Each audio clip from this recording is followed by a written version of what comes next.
Hello বন্ধুরা, good morning সবাইকে। সবাই কেমন আছেন? এখন বাজে ওই সকাল 7টা, আর আমি ঘুম থেকে উঠে চলে এলাম আমার ব্যালকনিতে। এসে দেখি ঝিরিঝিরি বৃষ্টি হচ্ছে। খুব সুন্দর ওয়েদার আজকে। তো আমি কিছুক্ষণ ব্যালকনিতে দাঁড়িয়ে তারপর ভাবলাম গাছগুলোতে জল দিয়ে দিই। তো তারপর এই গাছগুলোতে জল দিয়ে দিলাম। এই সকালবেলাটা আমার ব্যালকনিতে আসতে খুব ভালো লাগে। আমি ঘুম থেকে উঠেই প্রথমেই ব্যালকনিতে আসি। সকালের এই স্নিগ্ধ পরিবেশটা খুব সুন্দর লাগে। তারপর আমি বাড়ির কাজকর্ম করা শুরু করি। তো আমার এই যে গাছগুলোতে জল দেওয়া হয়ে গেল, এরপর আমি চলে গেলাম ঘরের কাজকর্ম করতে।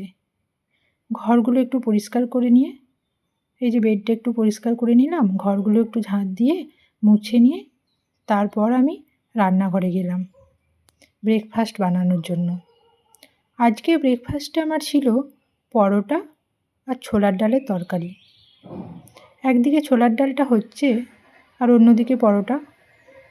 পরোটা হয়ে যাওয়ার পরে তারপর আমি ফলটা কেটে নিলাম। আজকে আমার ফলের মধ্যে ছিল গ্রিন অ্যাপেল আর ছিল অর্ধেক শসা।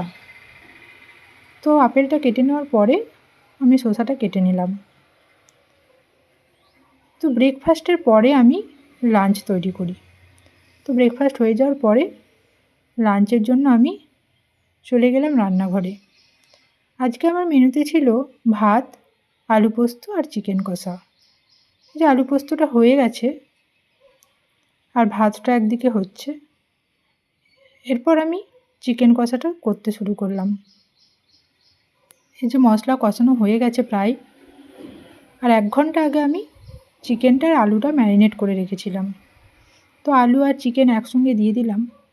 এরপর অল্প অল্প জল দিয়ে মাংসটা কষতে থাকবো। ব্যাস, তো কিছুক্ষণ পরই মাংসটা রান্না হয়ে যাবে। এরই মধ্যে আমি একবার রান্নাঘরের বারান্দায় এসে দাঁড়ালাম। খুব সুন্দর ওয়েদার তো। রান্না করতে করতে কখনো কখনো এখানে এসে দাঁড়াই। দেখতে ভালো লাগছিল, চারিদিকে সবুজ, বেশ সুন্দর লাগছিল। এই ছিল আমার ব্লগ।